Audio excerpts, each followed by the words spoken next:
There we Yeah, go. yeah, yeah, yeah.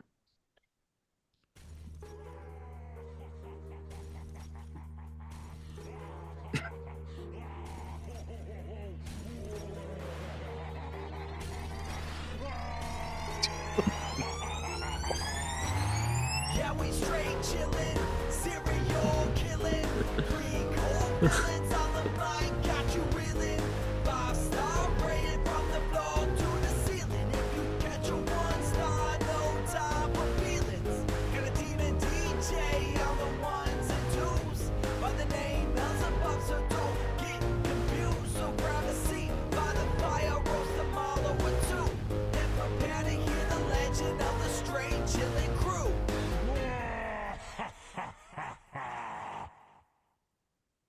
What up, nerds? Welcome to another youthful episode of Straight Chilling, the weekly horror movie review show where you chill and we kill, slice, dice, and chop up yet another horror movie. My name's Bob. I'll be your host for the evening. This is episode 508, recorded Sunday, December 22nd, 2024. Tonight we're talking about The Substance. Before we get into it, let me introduce everyone else on the show. First up, calling in from Washington, D.C., we got your boy Randeezy. What's up, dog? Well, excuse me, Mr. Man. How we doing, buddy? Good to hear from you. Good to talk to you. Ready to get into some substances here? Let's Hey, do Bob. it. Hi. I've got a broken mic stand and a question. My question Your is, mic what just- substances are you on right now? Just alcohol, I think. That's it. To Damn. my knowledge. I think we fucked up because I'm just on caffeine and and Dayquil. So, well, guess Not we'll see even what the NyQuil? other guy's up to. We're recording I know. at night, Randy, for the That's love. true. The sun is down and the time is right. It's time to get Last some but not substance. least, we got our boy balancing us out, no doubt. Soju, what's up, dog? Oh, what up? It's your boy Soju Sparkle Stains. Let's get fit, ladies. Juice by you, Juice. Stains. Juice by you, juice by me, juice by us. So what's your really? So how's your substance? What substance you on, Juice? My substance is water. Oh fuck! You're one of those high on life teetotalers, aren't you, motherfucker? God damn it! I guess I'll be the adult tonight. What a nerd. Actually, Rob better be the adult because he is drinking alcohol. Mm. Legally speaking, should be an adult. Should be. Should be. Should be.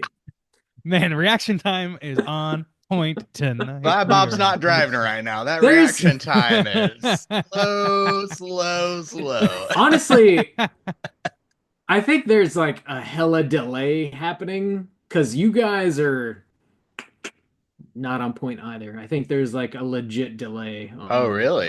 On the Zoom. Yeah. Should everybody leave I and think come back so. in? I don't know. We can try and Okay. see, but yeah, things are not super tight right now. All But right. Should but we do like some we got- test? I don't know. Let's let's just it seems okay now. You're reset. responding pretty yeah. pretty normally to me. Okay. Yeah, I mean Okay. Randy, Awesome. are you okay? Yeah, I'm just fucking with you. Okay. Good Lord. Oh my That God. was a long bit to Okay, get there. everything is perfect. Okay, here we go. Everything is perfect. So yeah, we're talking about The Substance, but before we get into it, let's tackle a little bit of housekeeping real quick. We do have our January poll currently posted over on our Patreon website. If you guys support us at the $5 level or above, you get a chance to vote on a movie we're talking about this January. We've got an overstuffed poll, and we got 6 movies Yeah, that we we just do. couldn't quite get to. Sorry. That we couldn't quite All get the ladies to. say so. During the year of 2024. Those movies are Azrael, Oddity, Eczema or Exuma, Red Rooms, Strange Darlings, and Heretic. Oh my Lord. Bob, how are those numbers looking? Tell me They just are number looking- one. What's number one? Oddity winning. Okay. Oddity is winning. Oddity is still waiting. Yes. You've got If you're listening, you've got about one more week to vote. So get You over do. there and tell us what you want us to cover. And then the other ones we'll never cover again. We'll never speak of them. They're going in the Never trash. again. They're Heretic removed. is, I will say, solidly in second place. So there's a Really? Okay. 1, 2, and a third place. So there's no ties. 1, 2, and 3. Third place, Red Rooms, 19% of the vote. So Oh, That's solid Red not so 1, Rooms. 2, All and 3. right. Dark Horse, though. Yeah. I like Yeah. that. Yeah. Yeah. Good choices. Oh, wait, Strange The other Darling. ones- Where's that one sitting? I'm surprised about that one. I'm a little surprised that dropped, I think. Yeah, me too. Fourth place with 15% Really? of the Was vote. it? I thought that was tied for second place. Oh, okay. And Damn. so, well, we're just doing them all now. Asriel, 4%, fifth place. I wanna in know. Eczema, 0. Goose egg for eczema or Exuma. Wow. Exuma, Who I knew think so is much probably- anti-Korean sentiment existed in our ranks? you know? Racist. Just It's- racism is what it is. They're all good though, like legit worth watching. Like no matter Yeah. what wins, you should watch all of these movies. Yeah, for that sure. might be the way well, actually I haven't seen Heretic yet, so I can't really say. Oh, actually no, Eczema's that the I only one I like haven't seen. I like Asriel too. Actually, that might be the place I put them without knowing what Heretic is though. So, yeah, good all good films though. Worth Good watching, yeah. Film. So smile. Damn, Whatever the jiggled my fuck that butthole was. a little bit there. My butthole's Tell me been more. jiggled. I'm gonna need more details about the jiggling buttholes, please. My butthole is a jello right now. Asriel's they Oh have no, like what have I started? started a lot. You exactly what you Asriel. wanted. Check out Asriel on Shutter. I feel like there's Yeah. some hate. There's Oh, it some isn't hate on going Shutter on. right now? It's on Shutter right now. Oh, Yeah. good. Okay. I'm gonna Yeah, rewatch you that can watch it. actually. I'll do a mini cast since nobody wants us to talk about that one. Since nobody fucking cares. Get your votes in before the end of this month. We'll see what we're talking about. Gives a fuck. Yeah. We'll see what we're talking about this January. We got minicast dropping every other Friday. We just had one drop this past Friday. It was on A Quiet Place Day 1. Juice, this was yours, right? It Your was repping for my day Yours. ones. But yeah, it was a kind of it's like a sideways prequel kind of thing. If you enjoy the Quiet Place franchise at this point, there's only 3 movies, but yeah, it's a solid PG-13. I would say it's like a solid one if you're into PG-13 horror. You got a younger audience that kind of needs something. I think it's one of those ones that kind of crosses the boundaries where you could throw this type of horror movie on with the fam around who aren't big into horror films, and I think they'd be down with it. So yeah, it's a solid little flick. Yeah. All right. Had some Accessible. surprising moments. Yeah, accessible. It's accessible. Very pizza driven, which It is, which is weird, Pizza a weird driven, choice, that's not- but well, I it's get set in it. New That I York, Randy. See, Oh, see, where the all thing the is, pizza pies come yeah, from. Oh, hey, they're walking yeah. there and they're eating This pizzas. fucking guy with his pizzas, they're not using the Hudson River water for them dough, and that's the problem. God That's damn, my I don't think terrible that's accent, what even. you want. That's yeah, that's we a need more thing. Hudson River water. I don't think it's Hudson River water, but it's. I don't They think say we the know water what the makes fuck the we're dough better. talking I Right. don't think any of that's real, but about. I hope not. I'm doing here. So yeah, doing. Yeah, check it You're out. doing. check it out. It's on your podcast catcher of choice. Oh, the That's it. I minicast, think. yes. Yeah, minicast. That's it. That's all we got for Patreon. Do you guys have plugs? I do not. No plugs. I think I'm clean this week. All right. Are we well, if you're all clean clean, then I suppose this this house is week? clean. I think we're clean. This house is clean. All right, let's get into the main event. We're talking about The Substance, and we're kicking it off with the back of the box. What's on the back of the box?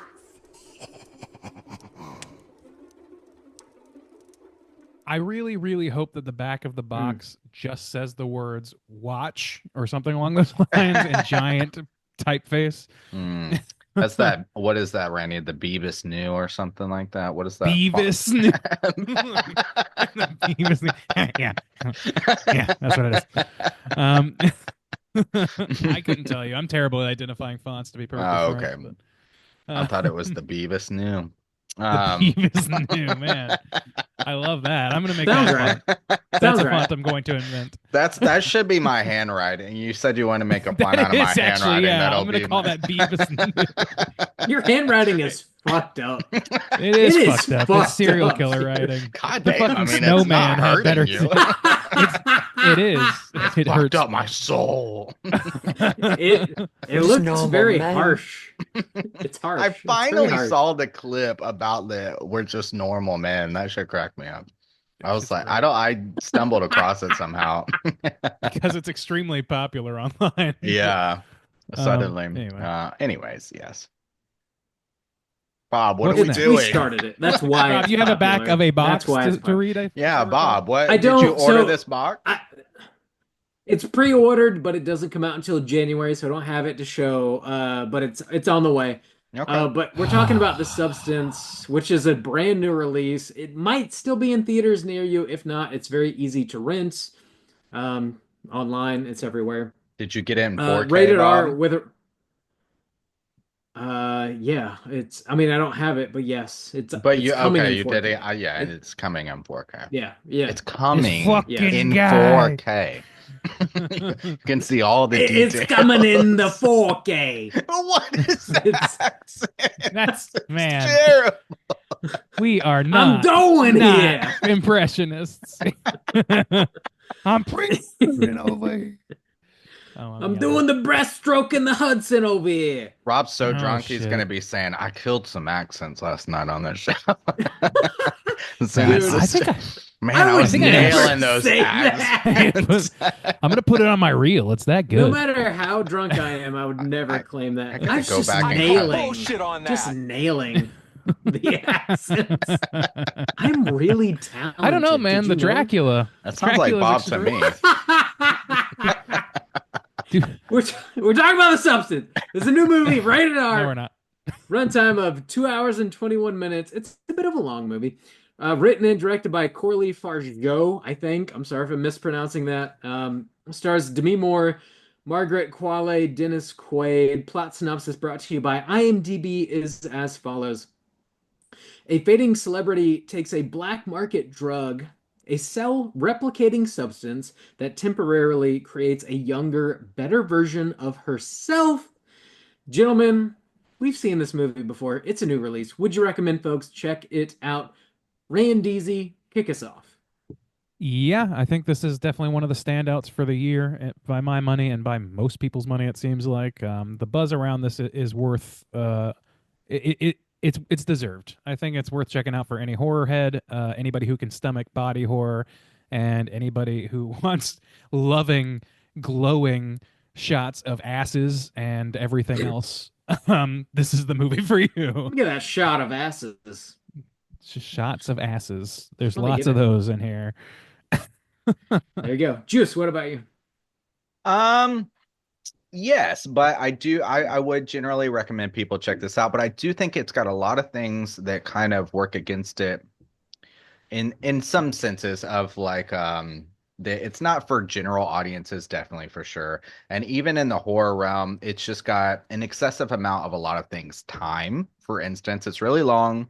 It's got a lot of nudity, it's got a lot of gore, body gore specifically.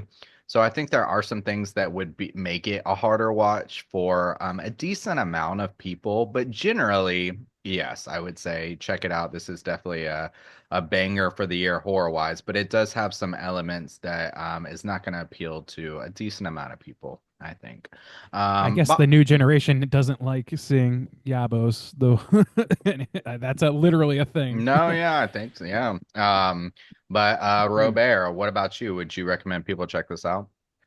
Yeah. Generally speaking, like if you're listening to our show, that means you're pretty into horror, and I think this is definitely worth your time if you're pretty into horror. Don't show it to like your grandma You know, it's definitely not like What if gonna my please grandma's everybody. badass, Bob? Maybe your grandma fucks, and if your grandma fucks, then she's showing this to you, actually. Ooh, Okay. okay. All right. Yeah, I think if you're like into horror, specifically like body horror, yeah, this is gonna fit the bill. Yeah. What is happening? Cool.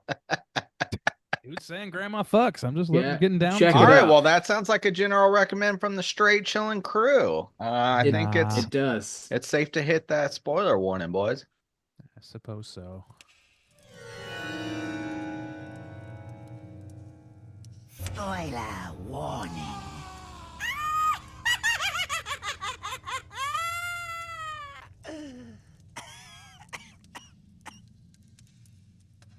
Oh boy, I'm a little scared to ask, but Bob, do you have that plot synopsis? I'm a little scared to answer, but yeah. Yeah, I do. Oh, I got it. Here we go. There's kind of a lot that happens in this There is a movie, but lot, and I'm sure your we'll vision is slightly blurred at this point. I Mm. hope you it's can very read that. sharp. It's very, very sharp. It never Okay. is. It literally never is. You're right. Here we go. The plot of The Substance. I never have, and I never will. Okay, on her 50th birthday, Elizabeth Sparkle is fired from her long-running aerobics TV show by her producer Harvey. She then gets in a car accident on her way home when she's distracted by a billboard of her face being taken down. In the hospital, a young nurse gives her a flash drive advertising a mysterious chemical called the Substance that promises a young, better version of yourself. She at first dismisses the idea, but eventually calls and orders the substance. She injects the single use activator, and her back splits open, giving a younger version of herself. Hooty tooty dislocated. Every They must swap consciousness every 7 days exactly, without exception. And Sue must use a daily stabilizer fluid she pulls out of Elizabeth's spine. Sue takes Elizabeth's place on TV and is an overnight sensation.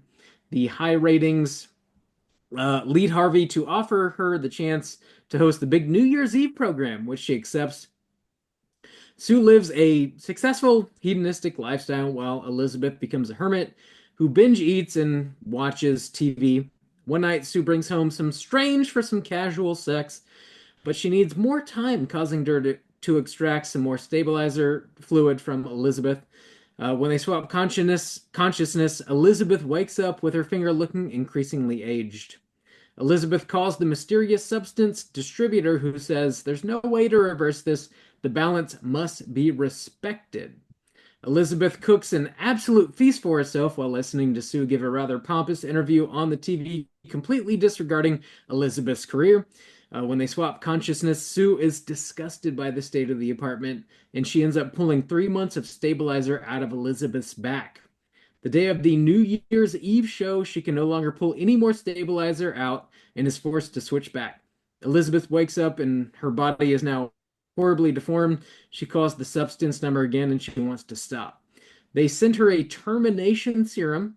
She injects it into Sue and immediately regrets what she's done because Sue, quote, is the only lovable part of her. She tries swapping consciousness with Sue once more and she wakes up enraged. Sue ends up beating Elizabeth to death before she leaves to host the New Year's Eve show. She's got her gown on, and then she's almost ready for showtime, but then her teeth, her hair, her nails, and her ear all fall off. She runs back home and injects herself with a single-use activator once more, hoping for another younger, more beautiful version of herself to appear. But out of her back crawls a monstrous, multi-faced creature called Monstro Elisasu. She ends up cutting Elizabeth's face off the life-size photograph in her apartment and wears it as a mask back to the station. She takes the stage surrounded by beautiful showgirls and attempts to address the audience. The mask falls off, and the audience is horrified by what they see. They rush the stage and attack Elisa Sue, knocking her head off, causing her to absolutely drench everybody in blood. Elisa Sue escapes the studio but collapses on the sidewalk and explodes. Her face is able to crawl away and stops on top of Elizabeth Sparkle's Hollywood star and melts into a pile of goo. A street sweeper then rolls over the top of the star, leaving it nice and clean, and then we roll them credits. There you go. Oh yeah, that's good Oh my lord. shit. So much happens in this movie. It's a Uh, lot. It's a lot. Yeah. I would say that on my first watch, so this got a lot of buzz and people were, I think, a little over the top about it. And so going in for my first watch, I was going in with that mindset and it kind of dampened it maybe a little bit for me. It was my own mindset, of like, oh my God, everybody's freaking out about this movie. It's just, immediately saying it's the best movie that's ever come out in like a million years or whatever. So I was like, okay. So when I first watched it the first time, I was like, okay. I liked it, but not that much. Certainly not that much.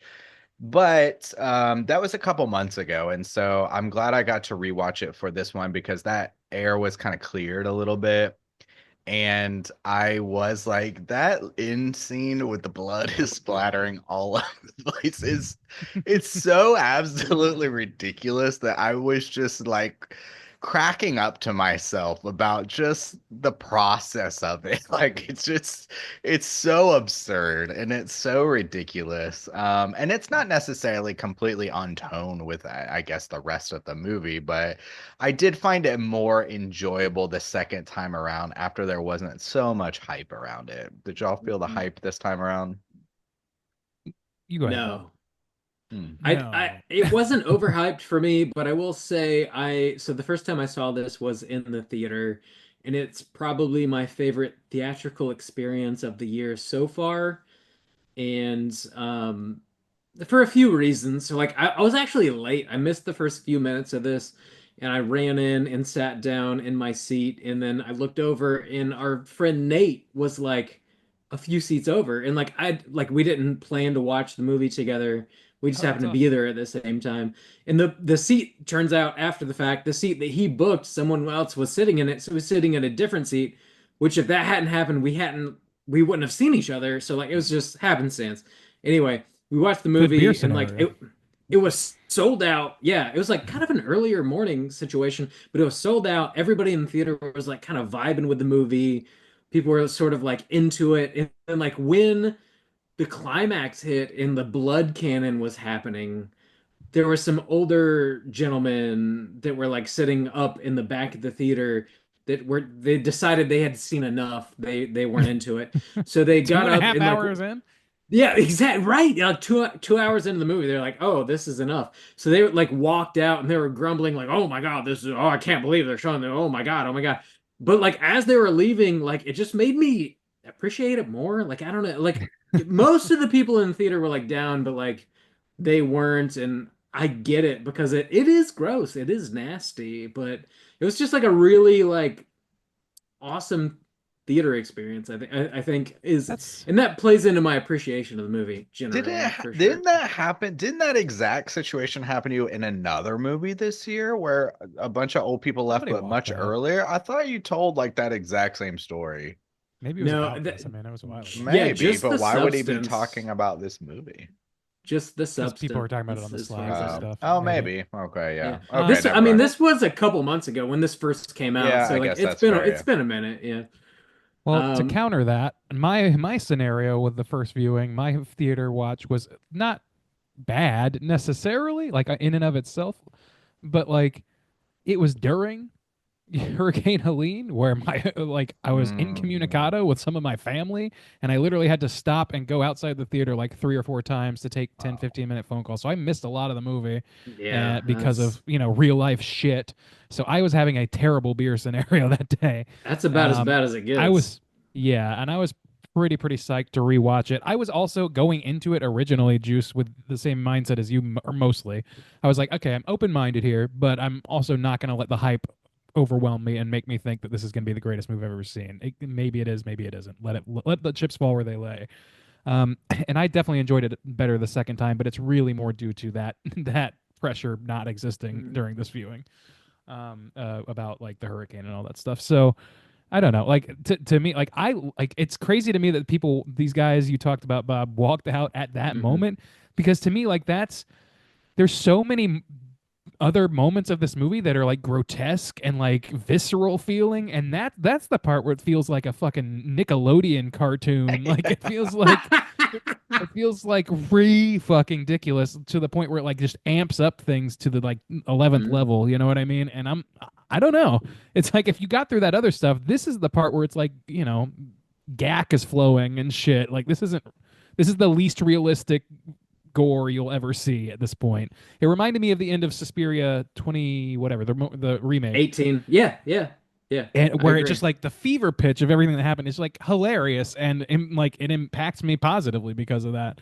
So it's Mm. crazy to me that that's where they drew the line at the point where it became Yeah. so insane that it can't possibly be confused with like I don't know. To me, it's like it can't even be Reality. disgusting. It's just like Yeah. silly. It's too Yeah. fantastic. It's Right. not real at all. The Yeah. lady's face crawled. Like what the Yeah. fuck? But to be fair, I mean, most of the movie is not necessarily like that. So, I mean, there is a big tone shift at the end, which I am kind of conflicted about. It's entertaining, but I mean, yeah, I mean, that type of absurdist tone is not necessarily kept throughout most of the film. And one Ooh, thing that I this don't film agree. reminded me of in several elements was Requiem for a Dream reminded me a lot of that in the editing style, but also in a lot of its kind of themes. Like the way we follow the main character really made me think of the mom a lot in Requiem for a Dream. But yeah, it reminded me a lot of that, but like kind of like an updated version and a more polished version. And but I found that those kind of like darker themes, even though they're not played as darkly as they are in Requiem for a Dream, but somewhat consistent with that. And for this ending to pop off in this kind of way, I definitely could see it like I don't know, really being the final straw for some people. That's I crazy could because like see I it. don't. I mean, I agree that like things really pop off in a big way at the end, but like I think there's a pretty good ramp up to that, and I think that the bulk of this movie is so technicolor, like non-reality. It's so dreamlike in so many Yeah. ways that it's not at all like Requiem for a Dream in that way. Some of the topics are maybe touching on similar things. There's definitely some similar shots, like the following from behind shot There's a lot of the Elizabeth, a lot of dilations and eyes, shit. Yeah. yeah, and which I mean makes sense for this body horror when like the eye pupils split and shit, like that's incredible stuff. Yeah, yeah, yeah. But like just the technicolor of it, all that stuff, like to me, like it really seemed to ramp up to what had to be a giant, insane scene. So to me, it was like it was giving me what I had built, what the movie had built me up for Hmm. by the ending. I was Yeah. Bob, surprised by the ramp at the end, to be honest with you. Like I did expect some sort of like grand finale, but not to that level. I did not yes, see a blood cannon happening. I did not see a giant creature like puking out like a stapling a tit mask, the in Dude, mask. that face is fucked. It's like it is. popping out of the body, the like side Uh-huh. face or This yeah, whatever. it's like That shit Yeah, freaks me screaming. out. Yeah, Like that's like it's permanently screaming. it's tough. It's tough. Yeah, It's fucked up. And like it's the so holes where she puts the earrings and shit. Oh my, dude. that yeah. shit's Her eye gross. It's socket fucking turns into a gross. tit that just Boob, yeah. falls out. Yeah. Like Yeah. that's insane. Like to me, like that you Ah. said it right, Bob. Like I was expecting them to go big at the end. Like they have to take this like they've gone so big throughout this. They've surprised me with how high they've gone. They've increased the level incrementally with every like piece of body horror that they go into. So I'm expecting like a big finale, but like the level of that finale where there's like tit eyeballs and a lady stapling a car cut out to her face and everybody just buying it like those things like and her having no or even earlier than that Sue having no teeth or whatever in the elevator with that guy and he's just having a whole conversation entirely for his own benefit that she's not even hearing like and it's totally fine, nobody bats an eye. Like that's the unreality that like is slowly permeating the whole film to me, and I really love Mhm. that it went so big that it managed to still shock me, even as I was anticipating a big climax. Yeah. So I approve. Do we Bob might need to be take fucked a right now. moment? Yeah. It seems Character like his and Bob, yeah, we can't yeah, hear yeah. you at You all. went away for a minute there, Bob. Yep, Hello, you're doing it hello, again. Ooh, Bob Can you sounds hear us? really bad. hello, Bob, your computer's drunk. hello, He can't hear us. Yeah, Bob, hello. can you I hear can't, I us? can't, I can Oh, hear we you. can. I can't. Oh, Yeah, okay, Okay. okay, Okay, okay. I your think I've connection's heard getting a little you. better now. I've heard you like the whole time. I think. Oh, I you're just normal now. Okay, You well, were we haven't been you hearing were you like then. gone, yeah, for a bit. So Yeah. start your spiel again. Go ahead. okay. I was just going to talk about Dennis Quaid Yeah, go ahead. because we hadn't really touched on him. I thought he was like a really really great character in this movie. The way that they really focus, like hyper focus on his mouth when he's like eating, talking, smoking, Ugh. having conversations. Like he's presented in this way that he's a consumer. He's like constantly like just consuming and sucking and taking credit for things whether he deserves it or not. Most of the And time not. sucking. Just sucking. He's sucking. Get the juice Mostly now. just sucking. Constantly sucking.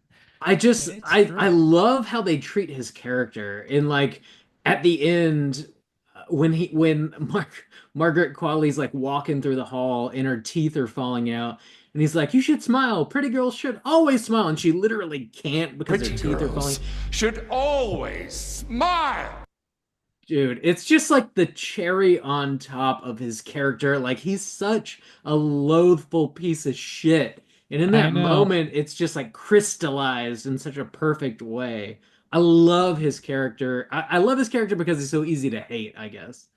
Yeah, he's like an incredibly repulsive person, unrepentantly so. Like even from the jump, like I missed the first time I watched this movie. Basically, his character introduction, where we see him taking a leak and Elizabeth overhearing him talking shit about her. But like even from that moment, like every single thing that he says and does in this movie is the most brazenly self-serving, self-flagellating, or like jerk off bullshit you'll ever hear in your life. And it makes it so fun playing it so big, like everybody is in this movie. They're all playing it every character, every actor is being told to like ramp up beyond reality a little bit, and he's going way back beyond reality right from the beginning. I really enjoyed his performance a lot because of how like obscenely ridiculous it is. I don't Yeah. know. Him eating the fucking crawdads was one of the more repulsive things It's in the movie, so which is saying a gross. lot. Yeah. Just slamming shrimp. It's like it's pretty fucking disgusting, honestly. But Yeah. yeah, he plays it well. Apparently that guy's kind of a problem in real life too, but you know, I don't know. I don't know him. I don't know anything him. about the man. Yeah. I think this movie is rich with themes. Like anytime I was thinking about like this one theme, but like it just there's another and another and another and another. Um, we have the obvious things of, the idea of aging and beauty, and Mhm. especially for women, like how it is essential just to maintain like your respect and status. But I mean, but even like further than that, it's like addiction and I don't know. Mhm. There's like so many. Like anytime I think of one, I think of like three other ones, honestly. Like self-hatred and yeah, kind of Well, this that's the core of addiction. everything. This Mhm. addiction. But yeah, I mean, I think the one that it beat you over the head with, especially with the end scene of how grotesque she becomes, is the idea of beauty and acceptance. Um, Mhm. for women, the idea of, like pretty girls always smile, or, those things are Mhm. very on the surface. But I mean, even the conflict that she has with herself, where she's this grotesque monster and she goes to kill the piece of herself that is doing this to her, and she's so far gone, she's so horrid and disfigured that there's no going back, and she's still maybe willing to consider keeping her alive. She saves her, she Yeah. injects the black shit into her heart and then doesn't do it all the way and saves her and then they fight. But yeah, I mean, it's weird though because in some ways like it's really strong. I feel really bad for Elizabeth, Mm, but yeah. even in that moment where it's really hitting that element of, I'm so far down. My body is destroyed but I can't let it go. I can't let this beauty go, even though I'm not participating in it. It's like me in a way. But at the same time, it does take a little bit of that edge off that, like, there's this grotesque monster body with the saggy yabos hanging out. It's just, I don't know. It does take a little of that edge off in those kind of Well, that's moments. how she perceives herself, you know. Like if you were going to be metaphorical about it, these like Sure. extremely impossible beauty standards that nobody can really hold themselves up to, especially if you're like, 60 years old like Demi Moore is. Like it's just these impossible beauty standards, and then the way this movie sort of presents them, I think is sort of two sides of the same coin. Whereas, like, you are invited to the table, you're invited to participate, you're empowered as long as you meet these impossible beauty standards. And as soon as you don't, you're no longer invited to the table. You're kicked out of the Mhm. club. You can't have these conversations. Nobody really cares about you anymore. So, like, it's interesting to see, like, Margaret Qualley's character, Sue, who, like, is empowered. She is respected. She's got money. She's got fame. People care about what she has to do and say. But, like, the second you don't meet those standards, you are fucking kicked out of the club, man. It's like Well, yeah, brutal. you have your head broken in. Yeah, it's brutal to see. It's like this it's two sides of the same like patriarchal coin. Like as long as you toe the line, you got a seat at the table, man, but once you don't, you're Well, gone. It's that's the brutal. thing. To like, I guess I'm like more kind of reiterating what you're saying, but like the core thing of this is not just it's twofold. One is the self-loathing that comes with Mm, seeing yourself age out of something that you value about yourself, which is your looks in her case. Like her, like that's something that, people have. I think people would have a stake in how they look, in just about any society. You know what I mean? Like everybody has a self image and you want it to be positive, whatever that means for the society you're in. In her society, it's been like in our society, it is essentially what Dennis Quaid wants it to be. It's all propped up and like it reinforces a box that she herself is willing to put herself into to the point of self destruction, to the point of fucking like completely rotting herself from the inside out. And I think that's like if there's going to be one message to take away from this, that seems like the very very obvious one. Like is just like the self destructiveness of clinging to something that is not permanent, and like mm. the lengths people will go to try and retain something that is fleeting. The whole point of youth is that it's meant to be spent and used like life, and you can't just like cling to that shit forever. Yeah. And the fact that we live in a society that demands that you do that convinces us ourselves, or convinces people that they have to as well, that that's how they do it, because if they don't, they are kicked out. And if they have to find some other way in, they have to be either the smartest person in the room, or more more helpfully, the prettiest and most vivacious or whatever in the room, and that's how you manage to stay seated. Otherwise, you're a commodity, and you can be tossed aside like any commodity that we use in America or any other country for that matter. It's a losing game. It's just a matter of time. You're gonna lose, but when? Like the Hmm. question is But when. that's Yeah. kind of And like life though too. I mean, It I'm is. blown away that Demi Moore, I didn't realize she was 62. Because another thing like it's this is a very hypersexual film with a sure. whole lot Yeah. of nudity, full frontal. Yeah. Yeah. And but I mean that's, yeah, it's kind of the same thing of the show that she does, though it's at the same time it's the show that she does is a workout video show and they do these shots that are amazing, especially once the young girl like comes Sue. in, Sue comes in and does the shots and the close up of the lips and the thrusting and all the stuff that goes on in that. And it's like Very horny. it's Very this horny. product that's meant for a certain audience to be consumed in a certain way, and it's like in a very logical way, it's like, well, of course, like a 60-year-old woman isn't going to be doing that. Like, no, like in the same way that we say, like, nothing lasts forever. Like, people retire from their regular jobs, They like, pivot. yeah, you can't, I mean, like in any faction of life, I mean, you eventually just die. But I mean, there are things that you can't do anymore. There are things that,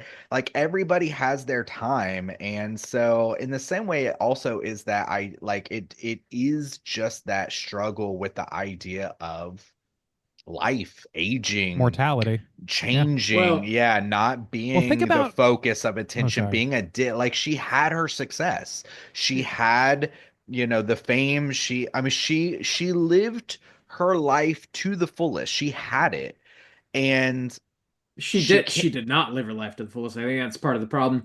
But I will say the Well, only reason okay. she lost her job, her position, was because she turned 50.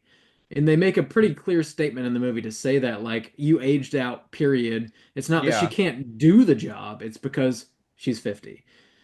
Period. So, like, it's hypersexualized, the show is, and they make it even more sexualized whenever Sue gets the job. Maybe they didn't think they could make it quite as sexual with a 50-year-old on screen, and that's the problem. It's not that she can't do it, it's that I guess she's not like getting dudes boners up when she's doing it. Well, Like, yeah, I mean, that's the marketable. problem. Well, That's also it's a too, yeah. like, how marketability many thing. shows last? I mean, in a realistic sense. I mean, Sure. we give shit That's- on The but that's- Simpsons that lasts like for 20 years. I mean, any entertainment is not gonna last more than a couple years anyways. That's not what the movie's about, though. Sure, you can make that point. Well, no, That's my not- point was no. Yeah, you're right. My point is another strong theme though is about her not being able to accept those things.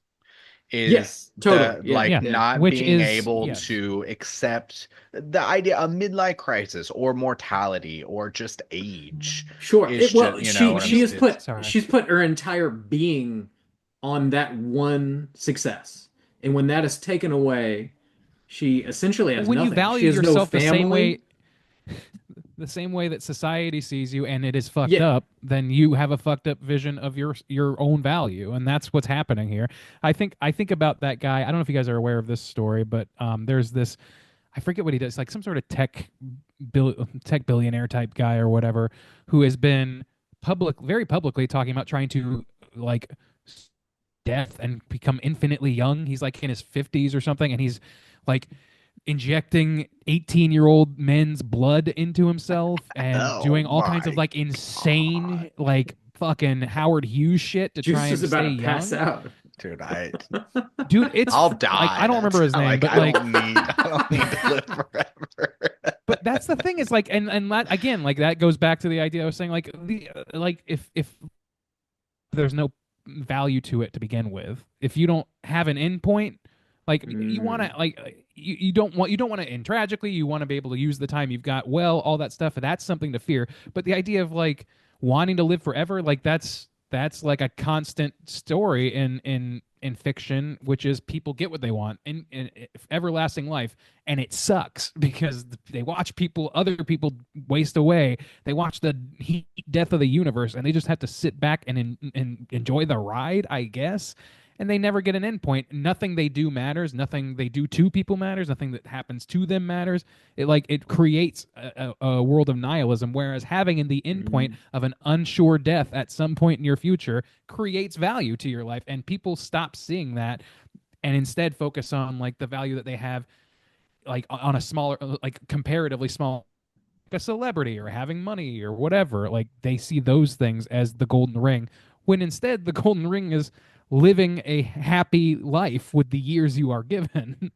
So I think that's true, that is something baked into this. I don't think it's like the top level of the thematic chain here, because I think that like beauty standards and stuff are so top of mind throughout the entirety of this thing that it fucking it can't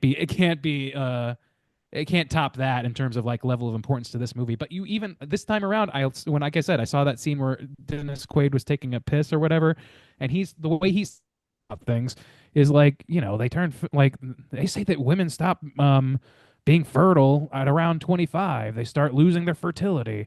She better hurry up. And all this, like, I don't know, man. All this shit is just geared towards um something that you cannot attain, cannot be attained, and people are willing to destroy the time that they do have in order to try and attain it. And that's insane. Like that's what I think this whole movie is. If you do attain it, it's impossible to keep. It's a matter of time before it's gone. Yeah, it's it's a losing game. Like That's there's no unattainable. way. There's I don't no attain it.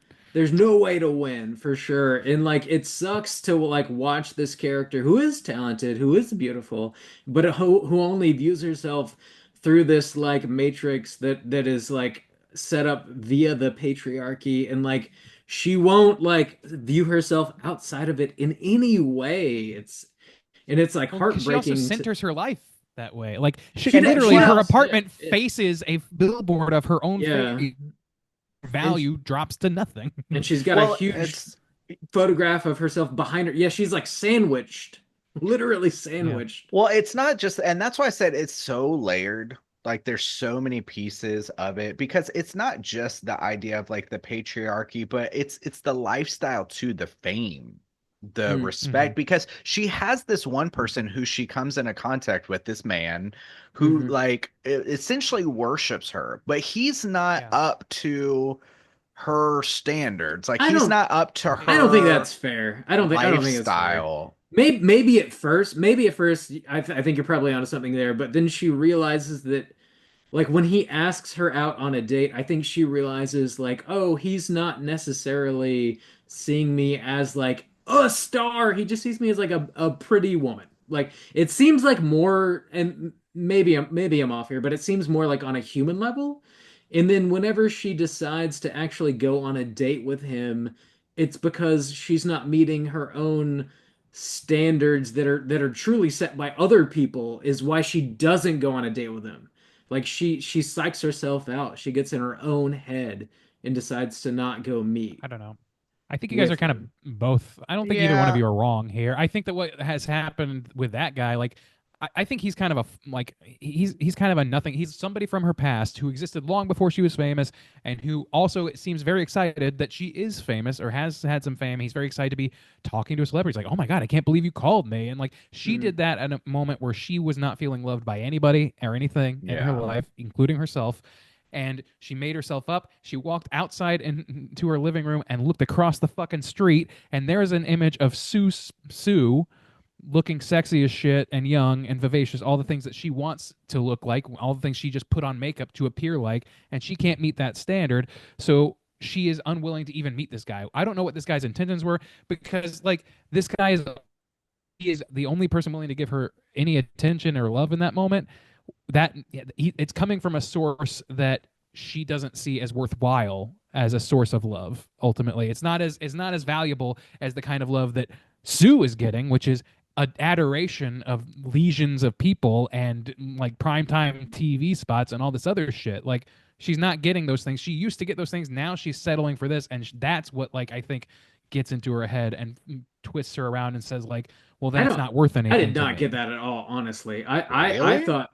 thought she was like just absolutely beating herself up, because when she's about to leave, she keeps looking in the mirror and like changing her makeup and changing her hair and her outfit, and like trying to get herself up to like whatever impossible standard she has set in her brain before she goes to meet this guy, and she can't do it because she's like 60 years old now, and just can't do it. So when she like wipes her makeup off in like that really like painful looking way, like she's really like being mean to herself. I don't think that has anything to do with him not being up to her standards. It's her not being up to these like impossible standards that other like piece of shit people have set for her. I don't think it has anything to do with him. I don't That's think how- she's reacting to that. I think she's actively embracing that by not going. If she was actually like having this thought where it's like, you know, I can't believe I'm letting these people influence me this way. She would have gone on the date, but she didn't because she feels I think, at least in part, she feels unloved still. Like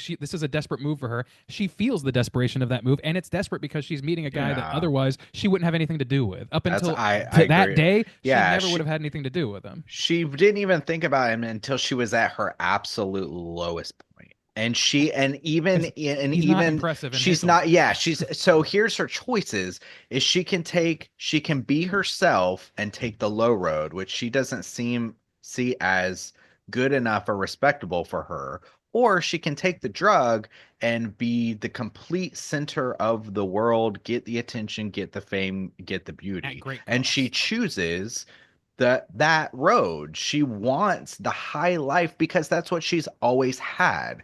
And She resents that's Sue in part that of the moment more than anything, addiction though. too. Yeah. That's part of the addiction. It's like she's had this life and absolutely people are objectifying her or using her, but she has also used it to gain this lifestyle. She lives in this high-rise apartment. She has this notoriety. She uses that, like when she meets the guy, you can tell there's like this disconnect, the way that she thinks about herself in society. She loves to be adored. She loves to be watched for her body, for these things that give her like this lifestyle. And Mhm. that's part of what she can't let go too. It's all together.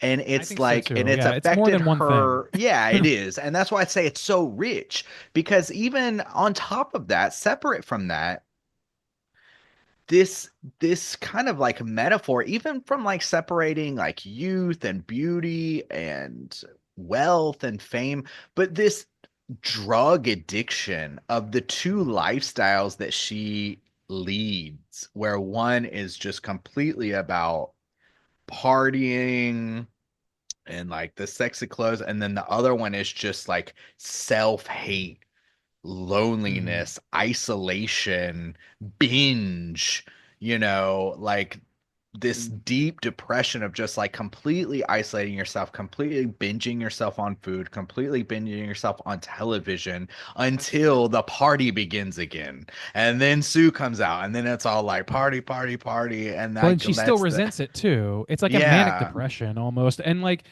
there's a lot. I agree like that there's a lot to it. I think that like in that particular scene, not to harp on that one scene like for too long, we've already have, but like when she's walking out the door, the way that the camera works in that scene, they are centering. They show her looking at Sue, and then she goes back in and wipes her makeup off and starts doing foundation again and starts rebuilding. She has 15 minutes, the clock's ticking, the pressure's mounting, and she goes to leave again. And over her shoulder is Sue Sparkle's face on the billboard looking at her, and she stops dead in her tracks and goes back in and then starts getting violent with herself. And like, so I think that it's that. I think it's the fact that up until like that day, she would have brushed this guy off. In fact, she kind of poised herself to do so. But then decided at last minute, because there was not any other love in her life that she was feeling, to go after him, that she was like I don't know, betraying the status that she once had, and rather than embracing the love that she is being offered, the potential love. That's Like, what I granted, we took don't know it. anything about Yeah. this guy, Yeah, we don't. so I think Yeah. it's like a number of things, and I think that like the fact that you can look at it like it's a fucking prism. There's a million different ways to look at this thing, and I really do like that. I think this like the top level is about like societal standards and self-loathing. Those are the two sides of the main coin here. But I think that you can dig deeper and deeper, and that's what I want, man. That's what I want out of movies like this, especially movies like this that are so bombastically weird on a surface level. I love Well, that the way this is shot. Like it's just, like there's so much to love about it besides even that. Anyway, I don't want to keep Well, I going. was Go, gonna Scott. say the two things that we lead to. I mean, even this movie has a couple of, and it's long, but it even has a couple of kind of like conclusions, I would say, or moments that kind of wrap up different themes. She literally has a fight with herself.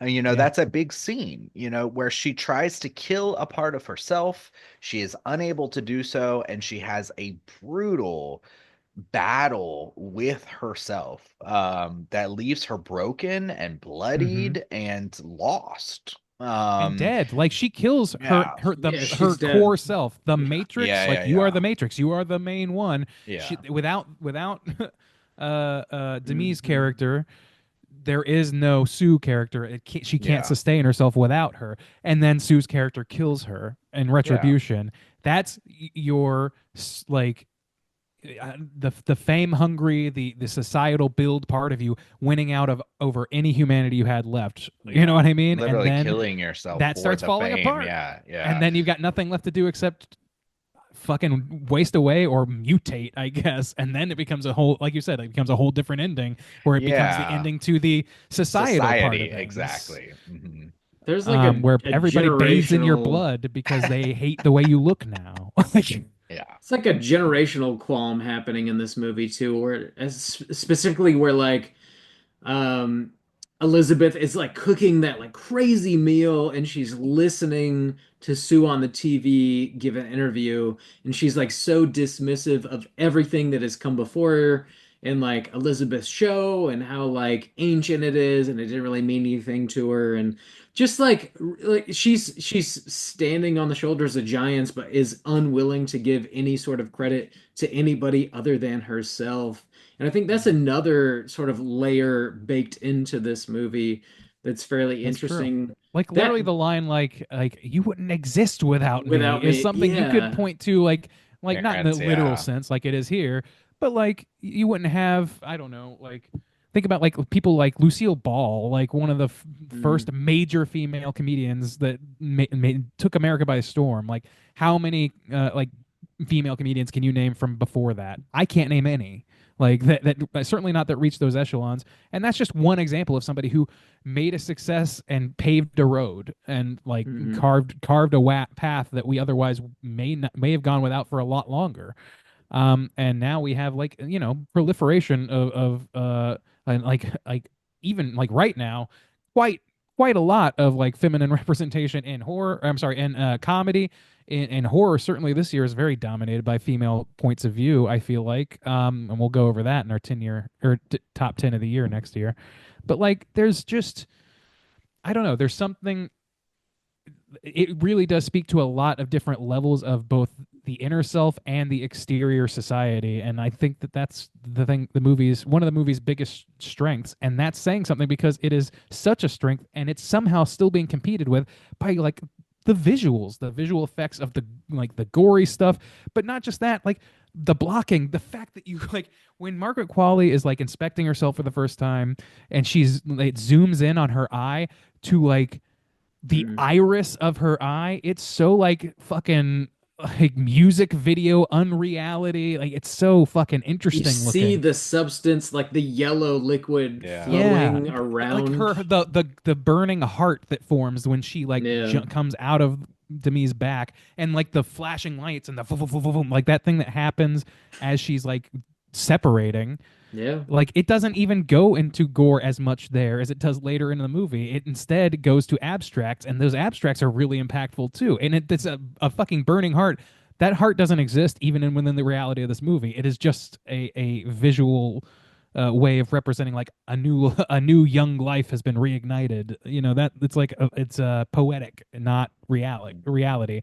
And I just love that. I love that this movie embraces that sort of poetry rather than sticking to reality, because so many movies we like, it's like the default is like adhere to reality. If somebody wouldn't act that way in real life, don't put them in a movie acting that way. And if they do, they better be, like there's a million like things I've critiqued movies for that are based on this movie isn't realistic, and realism is not the only way to make art, and this movie does something different. Yeah. Mhm. I mean, What- I to go back to like the generational thing, I think that's one of the things too. I said it before and I maintain that like Sue is very like easy to feel bad for in this film. Like you really, it's easy to sympathize with her and to kind of understand where she's coming from.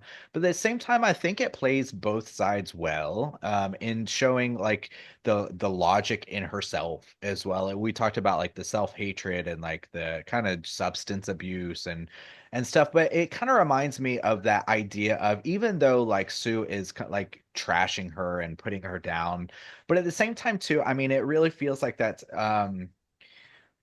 it makes me think of when you have a band, like to talk about things music wise, where like a certain decade is dominated by maybe like a certain sound, and then a new sound starts to develop, and the old guard kind of like starts to like shit on the new guard because they think Mhm. it's like not as good, but without recognizing that idea of like it's a part of life. Like youth comes up, they want to separate themselves from what came before.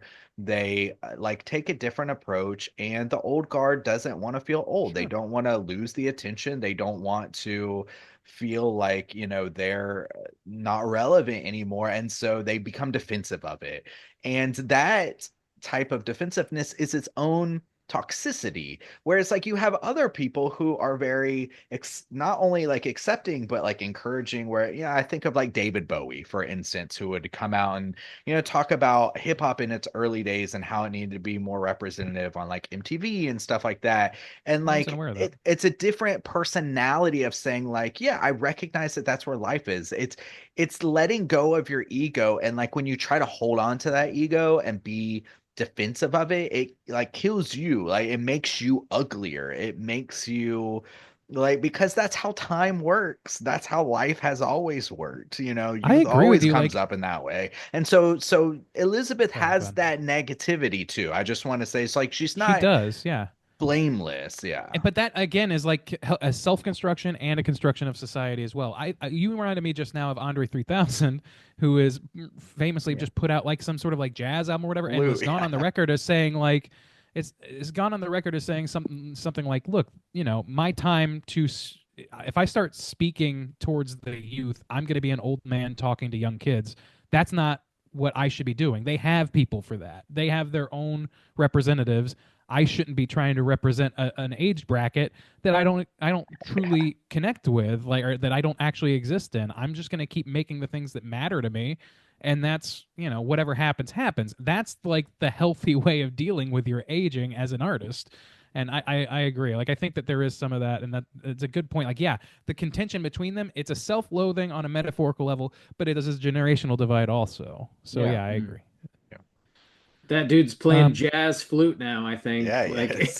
He just Yeah, does his I own haven't thing. listened Yeah. to it, but does like, whatever he wants. fucking Yeah. great. Like It's like a I love. 30-minute album of just I mean, flute music. I think compare so. Andre Yeah. 3000 I to, listened and to I'm it, yeah. sorry, I know this is a horror community, but compare Andre 3000 to Corey Feldman and think it to yourself, what has the most Okay, yeah, that's dignity? fair. Yeah, that's fair. Yeah. Or I mean, I even think about all other kind of artists who just like shit on like the youth, like Guns N' Roses and shit like that. And it's like it's just this yeah, it makes you uglier. Mhm. It makes you Mm. worse because it is out of this like fear. It's not based it's based out of fear of losing relevance. It's based on ego. Like it's much more respectable to come out and support, and say like, I had my time, I had my success, and Mhm. people will still like me for what I do. Like it's not like you Or they won't. lose anything. Yeah, Yeah. yeah. So, And I think that yeah, movie, the Musa movie, portrays that really well, because the yeah, core of why Elizabeth treats Sue in that way, from her perspective,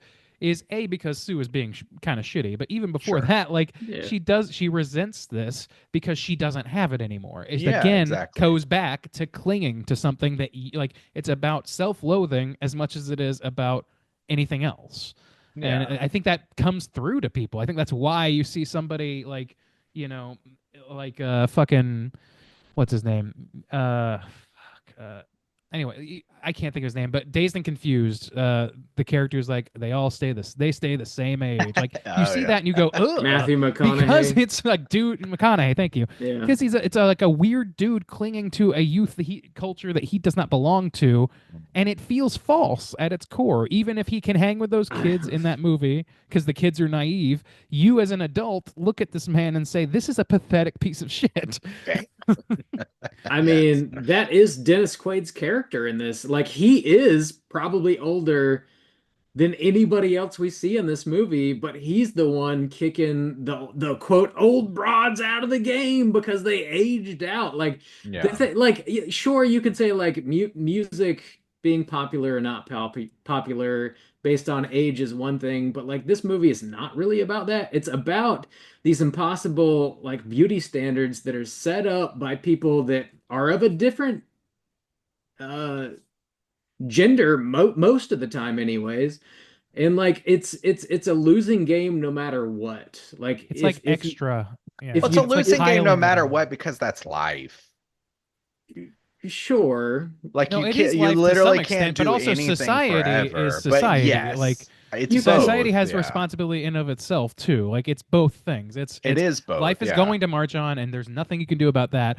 And but there is something that society as a whole could do about the way we think about each other and the way we absolutely. think You about could look youth. at Like, in the same bracket. You could look at Richard Simmons. Okay, yeah, Richard Simmons was not the beauty standard of what whoa, whoa, some whoa, whoa, whoa. executive producer would think of, like, oh, Sure. this is what I'm going to sell. But he was successful anyways, right? But I mean, and so, and that goes to your point of saying, like, okay, well, then, yeah, he's being a misogynist pig, and he absolutely is. I mean, at the same time, Elizabeth is unable to accept that you're not going to be famous forever. You're not going to be beautiful forever. You're not going to have love and adoration forever. I think And that Well, both of those I things think are that's true. fair. Yeah.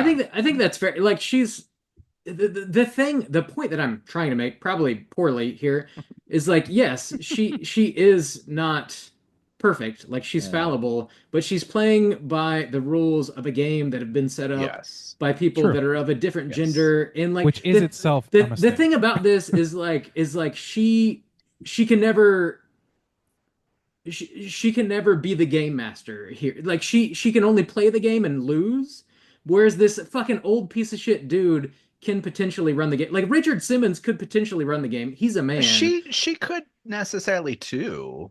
I mean, I mean, there's I always mean, not in outliers. context Richard Simmons of is a this fraught film. example. I Yeah, wanna point that out. There's always outliers for sure, Yeah. but I do think I want to like focus on what this movie is about as best we can and not get too broad. I But think it's No, about I mean, a I think lot the movie of gets it broad, is. though. That's I fair. think It it's is. about And I a wanna lot say- of things. I think that the like so I don't know. I lost it, but there's a lot in this movie that you can like.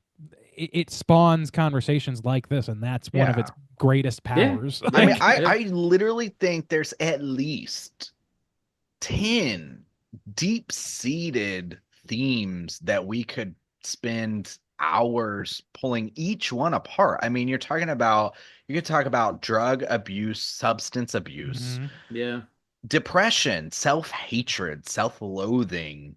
You could Just talk Hollywood about in general. yeah, Like, The- Hollywood Yeah, in yeah. general, and the The fallacy of misogyny, the fallacy of it, the addiction to fame, like it Yeah. starts with the whole idea of the Hollywood star and like the cleaning of it and the spilling of it, and like people walk over and forget Yeah. about you, Have like you guys been legacy. I mean, there's Yeah. so many themes that I think are rich in this film that could be pulled apart. That you start to kind of like get in this sea of like, well, it means this, but this Yeah. theme is over here, and in that way, it's But in it some all ways tracks. it's a little. That's what's crazy. It does track. Yeah, It is it a little does. overwhelming at times, I think, but for the most part, I think it is handled well. I've never been to the Hollywood. I think it's handled Stars. great. Like I'll go back to that, but I do think Me it's either. handled great in this movie because like we're able to dissect things. But if you just sit down and just watch this movie and just try to enjoy it purely surface without thinking about any sort of metaphorical anything, it is still fun as fuck. Like it's still It is, yeah. very interesting movie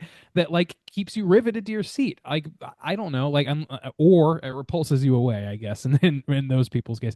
But yeah, if you've ever been to the actual Grauman's Chinese Theater and seen the Walk of Fame or whatever, it is exactly what they show. It's like gross. It's if you've ever been to Times Square and seen a filthy Gotcha, yeah. fucking scammer Elmo walking around trying to get you to take photos with them, that is what that is in California. Like it is exactly that, and it's like kind of fun, but it's mostly just kind of gross and like so many names you won't recognize, so many names I don't recognize, and I think like I'm not like a trivia master or anything, but I think more than the average person, I know a name. You know what I mean? Like I can identify people, and there's so many names I would have never known. I just like you walk over that people spill shit on, and it's like it's fleeting, just like the lives that were lived getting them there. And so the smart people on that Walk of Fame pivot their lives to center around something else once they've used up the part that has gotten them there. So like Demi Moore's character, they say in one passing sentence that she is an Oscar winner or a nominee or something, which means that she's acted. You can act as an older person, and I know that Hollywood doesn't always want you to be that way, and they will maybe typecast the shit out of you, but there are other things you can do besides this workout show. You like, she's just put all of her value on that, and all of the value that hangs around that is centered on physical beauty. So like everything is centered around this thing, but it doesn't have to be. And that's the core problem for this character. She is unable to exercise herself from that and find value elsewhere.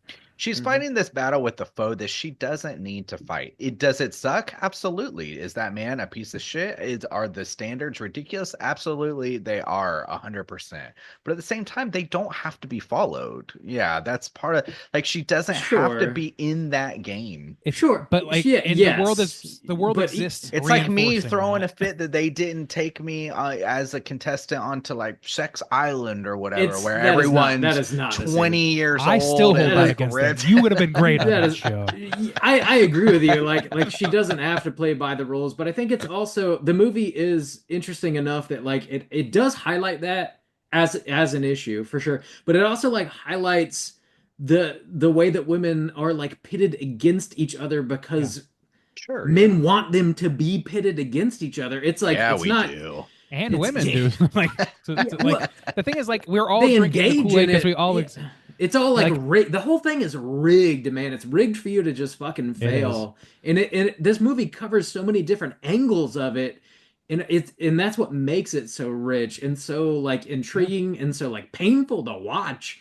Like this movie has so much going for it in a way that like it made me think of like Frankenstein. Like at the end, like Frankenstein's monster, like you feel so bad for the creature, because the creature just wants to be understood and like accepted and loved.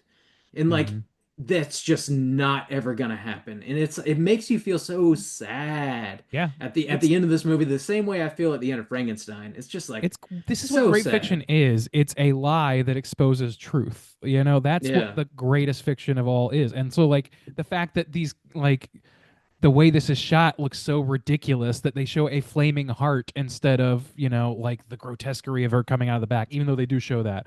But like they show all these, like none of the, like it's sci-fi. Like sci-fi also, like it exists to expose biases and thoughts and constraints we put on ourselves and potential dangers that we are not recognizing or reckoning with.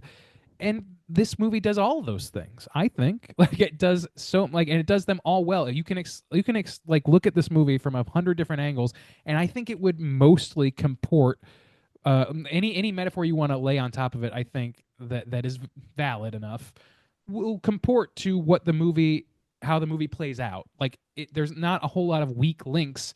Like, it's not like I can say, like, well, I thought it was about this, but, you know, then they had that scene, and that doesn't really work. There's not a lot of that, and that's fucking incredible.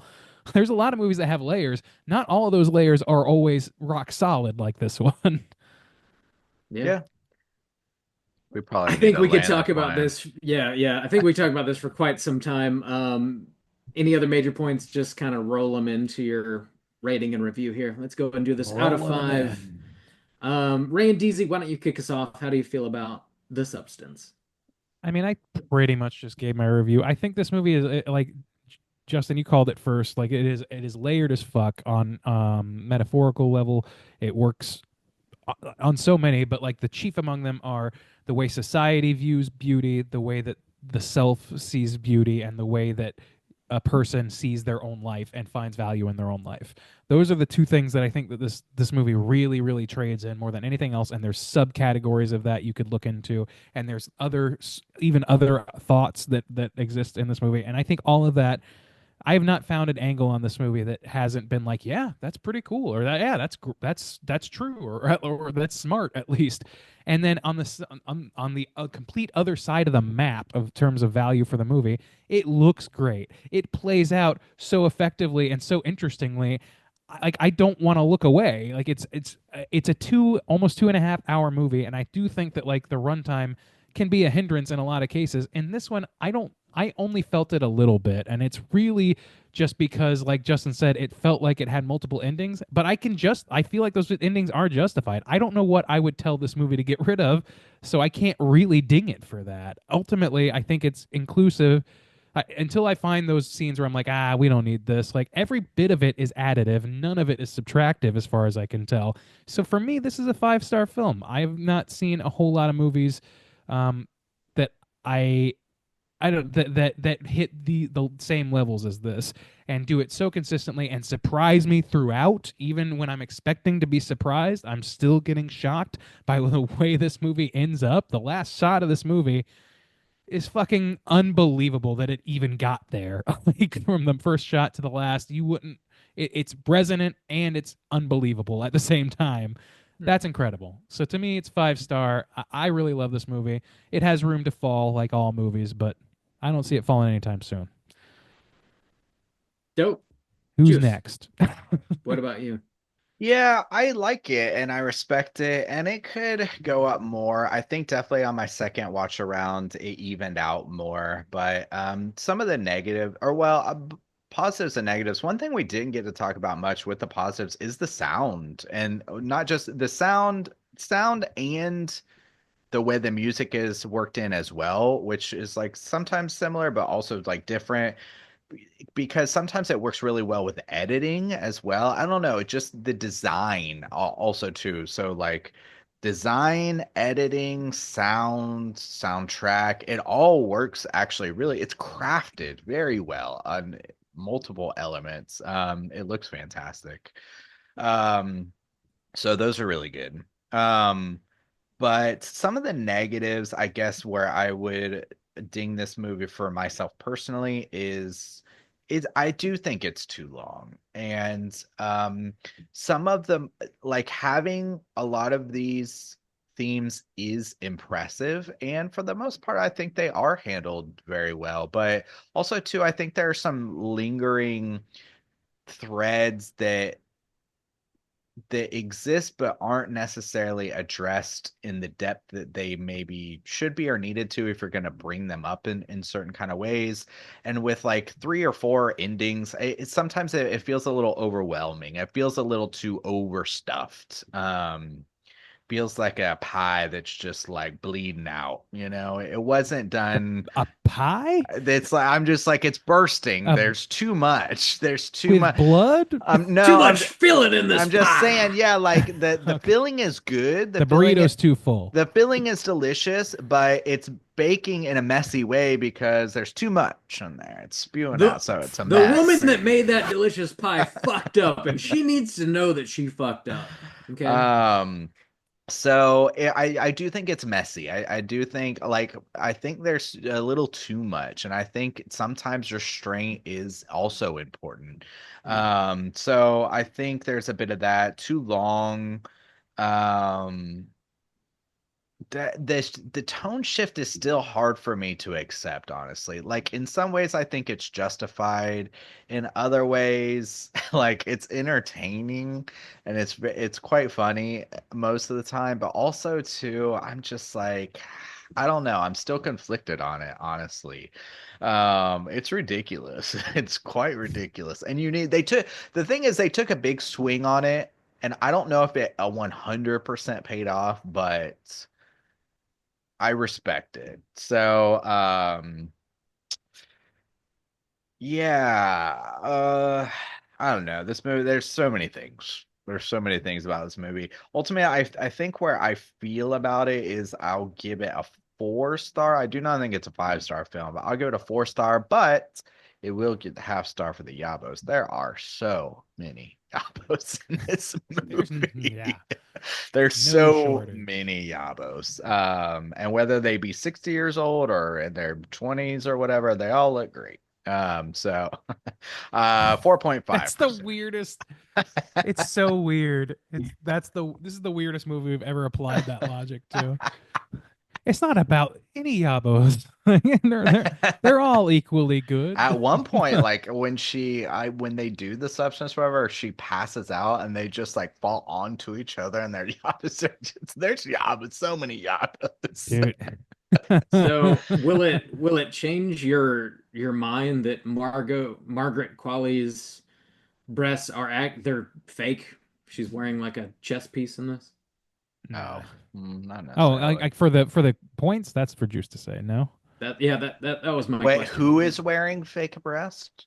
Sue character? Margaret Sue. Qualley. Not necessarily. No. But Demi Moore, Demi Moore, yeah, mad credit for she her. looks amazing. She looks for great. being 62? 60. Yeah, that's she's crazy. Fucking crushing it. And also And to do this, yeah. Yeah. Okay, mad respect for her Mad to be respect. 60 years old, do a full frontal movie on a movie that's like this obscure weird horror movie. Yeah, you don't need But to do also that. that- like, No. yeah. But also that said, this movie is the perfect movie for her to do it in because Sure, it could. yeah, It's for- the whole from her movie is addressing mindset, this yeah. exact bias that we are Sure. exhibiting But yeah. now, which is that, Addressing her you know, life, I assume, yeah. really on to some level, extent maybe shit yeah, that like, at she's least had to kinda deal feels with. that way. Yeah. I don't know Yeah. if that's to some extent probably. Yeah, maybe. To some extent, she's got fucking balls to do this. Well, we she didn't does, see and those, I've though. seen. I can But, tell. like- I beg to differ. We can freeze frame if we need to. I can't imagine how confident go you back have a to couple. be in yourself to do this role. It's Sure. gutsy. It's gutsy, man. It is. It's very yeah. gutsy. I think it's gutsy Mad. for anybody to go partially nude on any movie, pretty much. But it's Yeah. especially rough when it's the movie that you're going nude for is about not feeling attractive in your nudity. Like Sure, Yeah. that It's shit tough, is yeah. exposing your body, Yeah, like the especially and flaws or whatever, and yeah, like of your it's an body. added level because she was and remains to some extent like she was a sex symbol in Hollywood. Like she is somebody who was her looks were very important to her career for a very very long time. Bob, do you know So- why Sue wore a fake breast? Do you know why? I think the director just wanted her body to be like so impossibly perfect. Yeah, I think that was sort That of the makes sense. motivation behind Okay, it. that's fair now. Can I say something else too? Like completely aside, yeah. complete aside here, real quick. The name Sue, like this drove me mad from the beginning. Elizabeth Sparkle and her younger counterpart Sue. It drives me nuts because Sue to me seems like such an older person's name, and Sue Sparkle is like right there and makes so much sense as a stage name that like I don't know. It feels like maybe an intentional swap in the script in order to like intertwine these characters in another way. Because to me, like it just like I don't know any young people named Sue. Do you get like I know some elderly people named Sue, but I don't know anybody like I don't know our a lot age of or young younger. people named Elizabeth. I mean, I think do. I about know Queen several Elizabeth, Elizabeths. like who I- was like- old as shit when she died. I know actually like probably 4 or 5 Elizabeths in our Really? age bracket or younger. Yeah, Yeah. So like Neither. and Well, I don't think we're old I don't as think that's shit, necessary. so- But well, like y'all are. Elizabeth Sparkle, Sue Sparkle is right. If you're writing this movie where everything is like everything is glossy sheen, you know what I mean? Everything is like pointed. Everything has a point. Everything seems to be like directed towards something. I feel like the point of like having this somewhat older seeming name on the younger version of this woman that so clearly works with her previous name of Sparkle. I don't know. It to me like it just seems like it was an intentional swap. Anyway, I I'll just tell want to you, point that none out of 'cause the it's been- 20-year-olds I hang out with are named Elizabeth. Bob, out of 5. Hey, Out of I stay the five. same age. What are you gonna rate the Substance? I'm a fan of this one. This is one of my favorite movies of the year for sure. I do think this movie has been criticized by a fair amount of people for just being too blunt, too on the nose. I guess some folks feel like they're being hammered over the head with the point, but I I think know writers who use subtext, and they're all cowards. They're all cowards. they're all All of cowards. them. I kind of like that about this movie, though. I feel the like true frustration and even rage of the filmmaker here. Someone who is just fucking fed up with the system and is willing and feels like they probably need to beat you over the head with their fucking point. And I am just down for that generally. I think that's fucking cool. Rob likes a Well, good it's crazy because he That's what he's does. But saying. we all know that, you know. Like I have a Beat- daddy beat- kink. Beat my ass, please. But like it for real though, it's like it's a thing where Well, if Randy, you let were Rob going- finish his review. Okay, that's fair. We're Anyway. gonna keep going. Yeah. Yeah, Rob, please. we're about Yeah. to be out of time actually. Yeah, I think that's a really like on I see that as a positive in this movie. I think the performances are just generally fantastic. All the practical effects are fucking incredible. This movie ratchets up to a point that I think when you first put it on, you would initially deem impossible, but it just keeps going and going and going and going, and it just really kind of blows your mind when you finally see how the movie ends, and I'm really down for that. I think the score is fantastic. The way the camera moves in between these two different characters when Sue's on screen, it's like very sleek the way the camera moves, and then whenever you've got Elizabeth on screen, it's like more like janky, more I don't know. They just have like these personalities, like the way the film is shot when the characters are on screen, like the personality of that character is sort of embodied the way the camera moves. Um, I think the Jekyll and Hyde sort of thing really works for me. It also has like the what do you fucking call it? The picture of Dorian Gray vibe happening as well with Yeah. the giant portrait. And I already mentioned Frankenstein. I think this is just like layered and layered and layered in a way that most movies just never can be. And is it too long? Sure, it is. But like I'm happy to sit for it. Um, I I don't have many negatives other than I think it does feel too long. But for some reason, like I'm feeling like a 4 out of 5 on this. My score might raise in the future with like more watches, but I'm feeling like a solid 4 out of 5. Great movie. One of my favorite movies of the year for sure. But yeah, I'll land at a 4 out of 5 on this. That's going to put our aggregate at a 4.5. Let's go ahead and All right. jump over into our Rotten Tomatoes segment, see what the critics and users have to say.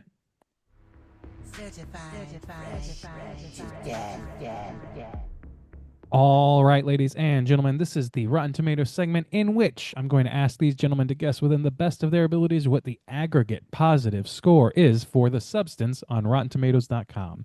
Starting as we usually do with the critics' tomatometer and moving on to the users' poopometer. All right, Bob, we'll start with you tonight. Out of the 342 critical reviews, what percentage would you say are positive reviews? I feel like this movie's got a lot of love from both the critics and the users. So I think this is going to be pretty high, pretty favorable. You know what? I'll take The Boys. Take 86 The Project. Yeah, Right. yeah. All right. The boys are back in town. Juice, how about you? I think I'm gonna be a little risky and I'm gonna $1, Bob. We don't do it often. We show restraint, but today I'm doing it. I'm gonna Unbelievable. do 87. Unbelievable. 87. All right. Well, I'll tell you what, there was a real chance at splitting the diff here, I think, but we did the $1 and the correct percentage point was 89, putting Juice just 2 points away from that perfect Unbelievable. number. There you Sometimes you gotta do it. go. Sometimes you gotta do it. Sometimes I gotta die. Sometimes you gotta hell yeah. That's right. So smile. Man, my butt. Let's move on and Wow. Jiggling. the user's poopometer. There's Brown 1,000 note. plus verified ratings. That's the brown note bomb right there. Oh, I It just is the shit. brown note. We all just shit. Well, Did we all? So there are 1,000 plus verified ratings on the poopometer, the critic or the user score rather. I started with Bob on the last one. I'll start with Juice on this one. Where do you think those 1,000 verified ratings are going to land? I don't know. I think it's gonna be lower because yeah, this one it can be hard to stomach for multiple reasons, but I will go with 80. 80. All right. 80 from Juice. Bob, where are you coming in on this one? A good guess. I think it's going to be pretty positive. How positive? You know what? I'll $1 because apparently that's what we're doing What? today. I'll take an Oh, 81. Bob. You Bob's taking scam. taking a rough stab at this one. All right, taking a retributive stab at this. Well, it's not going to pay off because this one is 75%. So $1 Balls. below would have done you some good. Fuck. Oh yeah. 75%. So 5 percentage points off. A little lower than I was anticipating based on the buzz I heard, but I guess it's Yeah. been a little bit now too. So some of that buzz has naturally curdled as it always does. There you go. The critics' consensus reads as follows: audaciously gross, wickedly clever, and possibly Demi Moore's finest hour. The substance is a gasp-inducing feat from writer-director Coralie Farget. I don't know if I'm pronouncing that right either. Yeah, I think that's all pretty on the money for me. Did you guys watch Revenge, her first movie?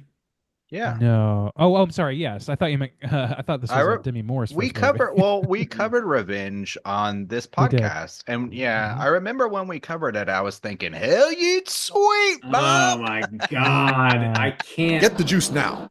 I can't believe I thought you were being serious for a second. Unbelievable. That's your But never we did- never assume such But we things. did cover it on the podcast. Did we? I thought it was a Yeah. mini did. cast. I didn't think it was like a I'm full pretty sure we blown- did. Not, I'm gonna look pretty it sure up. we did, and I would trust me. Yeah, I'm gonna look it up, but I'm pretty sure we did. I used to Um, feel like very, very confident, but now we've done fucking 10 years Yeah, of this, that's and fair. I can't remember Dude, everything. yeah, I can't remember what I've just seen and what I've talked about and what I've talked about on a recording. Who the fuck knows? And Yeah. dear God, Yeah, it was episode Right. 163, so it was a long time ago. Released May Damn. 22nd, 2018. Good as I recall, Lord. your big complaint with that one was the cat and mouse of it all, which this movie did not really have any of. Mm. I- Yeah. Dude, it's worth watching. I think that's still It is on worth Shudder, probably. I think. Check out Probably. Revenge. It's a good one, yeah. Yeah. All right, I'll read one negative review. I know we got the time crunch here. Here's one at random. The film feels fresh in a garish sort of way, in spite of, or perhaps because of, the boundary-breaking horrors that ensue. Eventually, however, the special effects go spectacularly over the top, and not in a good way. Hard disagree on that last line. Hard disagree. It's completely over the top in the best fucking way, in my opinion. All right. That'll do it. Bob, do we have time or any trivia to burn through here? I do have some trivia. Let's try and get through some real quick. All right. It's totally time for trivia. All right, there, boys. Ray Liotta was cast in the film in February 2022, but he passed away in May of that year. He was going to be playing Dennis Quaid's character. They did end up casting Dennis Quaid to replace him, which I think either one would do a fucking bang up job, honestly. I could definitely see Leota doing this job quite Yeah. well, and I did hear that, and it was like, yeah, this does seem like a Leota-esque character, but Ray's also played some like pretty dog shit characters in the past that Yeah, made me he like, has. I don't know, question like I don't know, not his ability, but like I think he's like malleable enough to have done this well, but I also think he could have faltered at it. I think Dennis Quaid is like, I wouldn't change it at this point. I think I'm more than happy with the outcome we got. I think either one probably would have nailed it, personally. In this movie, Elizabeth Sparkle turns 50 years old, and as we've mentioned previously, Demi Moore is actually 59 when she filmed I this saw movie. when she filmed it. Wow. Yeah. It's just so- another example of older actresses trying to play young women. Am I right? Yeah. boys? Oh man, It's just like go to 28 pasture. It's really like their 28-year-old fault. women trying to Oh. portray 16-year-old, high Right. school students. What's So- wrong with them? You know what I'm saying? Man. The phone number. That's what a boy likes. The phone number for The Substance is 555-0199. Apparently, this is a famous fictional number that appears in many films such as American Beauty, as well as Lester Burnham's phone number and American Beauty. And then a movie called The Insider from 1999, which I've not seen. Well, great. There you go. Demi Moore worked alongside Margaret Qualley's mother, Andy McDowell, in St. Elmo's Fire from 1985. I've not seen that. Apparently, it is like seminal. Like, really, you gotta It's see one it. of the big John Hughes. I think it's like the last big Brat Pack John Hughes movie, if I'm not mistaken. Is it? I think so. I've never seen Oh. it either, but yeah. I gotta watch that. Yeah, it's I don't know anything about it, but apparently it's pretty important. Sue's first Pump It Up episode is an homage to the music video Eric Pride's "Call on Me" from 2004. Never seen it. Don't know Oh, I've anything never about seen it. A lot of butts and crotches in that. Whoa. Oh, we didn't even mention when she pulls that fucking chicken wing out of her belly button. Dude, what a Oh, great shit, moment. yeah. That is there's no time great. to talk about pulling chicken wings out of your navel. There's And no the time thing, for like it. with her butt, like when it all shifts around. Or Her butt is Her like butt. fucked up, bruh. But that was, I like how they switched like the sexual moments into terrible, horrible body horror moments. That was Dude, yeah, fun, when they're too. showing like the close-ups of ass while she Demi's digging into the ass of a Yeah. fucking turkey, it's just gross. Her It's digging butt into that ass. fucked up, bro. I love when she's cooking and she's like, scrambling the eggs and the fucking eggs are splashing all over her fucking face. Yeah. It looks like a murder scene. It reminded me of the intro of Dexter. You remember when he's like cooking breakfast and it looks like a fucking Yeah. murder scene? It reminded me of that. Anyways, Margaret Qualley confirmed, yada yada yada. She was actually inside of the Elisa Sue prosthetics. The creature Okay. at the end. That was Margaret Qualley inside of Okay. that. Last thing I have here, this is a budget of $18 million and it grossed $78 million. See, at now the this box is one I office. can get behind being successful. for real. Yeah, for sure. Good shit. That is all I got for the trivia. Let's go and jump into our cooter of the week. Straight chillin'.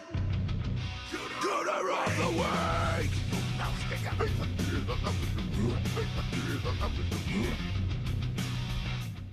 Juice, what is a cooter and why do we hunt them? Oh, Cooter's character type and a straight chillin' exclusive. Cooter has to hit Yes, 3 of fuck. these 5 points to be considered a cooter, but we want the cooter with the most points. 5 points are sexual deviance, manipulation, smug arrogance, overall look and attire, and overall patheticness. I think we've got a couple, maybe. I would start with the producer. Who is it? Dennis Look, Quaid or Harvey. whatever? Harvey. Yeah, Harvey. Dennis Quaid. I don't think we need to look too much further than that. To be Smug honest. arrogance, yes. Woo. Yeah, for sure. Oh, Manipulation, yes. Yep. God, dude. Patheticness, Yeah. Yeah. Fuck that sexual guy. deviancy. I think so. No, yeah, no, it's I just- that think was- so. That was You had me pausing going for a dramatic. second. But he does look really nice. So Looks we great. can't give him looking at Oh, that and plaid suit, man. I'm a fan of a plaid suit. I like a man covered in shrimp guts. So, Dude, Oh my God. That is one of the most repulsive things I've seen in I cinema. know. Dude. But also, I don't know, maybe Sue herself too. So smug arrogance, yes. Sure. Manipulation, yes. She games the whole Yeah. system to keep her locked away for like 3 months. Yeah. Overall patheticness, I think, and yeah, I think She she's destroys pathetic. herself. She Yeah. literally destroys herself. Yeah. Like, in pursuit of both anger and sexual fame. deviancy. She definitely uses her sexuality to manipulate don't sometimes. think it's deviant. I think she though. used, I think think she's it's deviant. No, I think She's I don't got think it. She's so, flaunting yeah. it. I don't Yeah. think there's anything inherently Okay. wrong with She's doing playing that. the game, and whenever she does have sex, it's very consensual. Also, one thing we didn't mention, I love that fucking scene when she brings the dude home and they're banging on the couch, and the way the camera like rolls up over her Yeah. ass, and it's like a mountain is Yeah. fucking hilarious. but then also It's- when all that shit spills out of her back, shit dude, spills that's so when they unzip. fucked It up. is. I Oh love my It that is. God, so dude. It is. much. It's That's That's what a I was great saying. I scene. like how they turn those Yeah. like hypersexual scenes into terrible things, like yeah. almost They want immediately. the boner Yeah. dampening in this movie is on point. Oh, my boner! No, It's been they dampened. ruined it. Somebody think about They Randy's ruined boner. it. Won't someone please think of the boners? Don't ruin Randy's boner. Don't ruin it. Too late. But yeah, so I think they hit, but I don't know if there's anybody else after that. I mean, I could Elizabeth's Maybe pathetic. Elizabeth. Yeah. Certainly, certainly, like to some extent, a little bit manipulative because she's gaming the system herself by doing the substance by trying to like get in there. I don't know. I think that I think that anybody in this movie is gonna pale in comparison to Harvey. Harvey is just Well, like yeah. King Cooter of this movie Sure. by far to me. King Cooter. I Let's mean, lock Come him on, up. he's on the Mount Rushmore of Cooterdom in my Let's world. lock him up. he's Fuck running him. the show. He's the game master. He's That's just a normal man, you know. we're just a normal man. normal Just men. innocent, man. He's just innocent. Really. Yeah, everybody. We got them all. They're all got 'em. cooters. They're all locked up. We got them all. I don't think we have time really to talk about what we've been watching or Hotline Screams actually.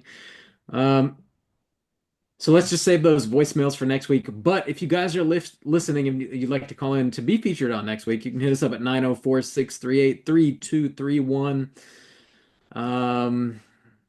You guys got any prompts you want to throw out for next week? We're talking about Well, this will come Nosferatu. out on Christmas. Yeah. This is coming out on Christmas Day. Yeah. Yeah. Yeah. What's your What'd you get favorite for Christmas? What? Oh, sure. Yeah. I was gonna say, like, if anybody, I have not spent a lot of time in movie theaters on Christmas. Yeah, me too. But I know a lot of Mhm. people do, obviously, or else they wouldn't be releasing them in these big releases then. So I would love to know what's your favorite movie you've ever seen in theaters on a Christmas Day or a Christmas Eve or just right in those 3-day zone, you know? Give me your Christmas faves. Not necessarily Christmas movies, but movies that released on Christmas is what I'm saying. Yeah. What are you doing in the theater on Christmas? Let us know. Yeah. Hit us What up. are you doing? I mean, What are you What are you doing? What are they you know? doing? I in have a there? good suspicion. What are they but- doing in there? I don't know. I mean, we don't know, but you know, Probably. maybe we do know. It's not like we all worked at a theater before. Hit us up at 904-638-3231. Let us know what you're seeing in theaters. Merry Christmas, everybody. Like I said, we're talking about Nosferatu next week. Check it out and get ready for the show. Hit us up on social media, Straight Chilling Podcast, everywhere. And until next week, as always, everybody, please keep chilling. So smile.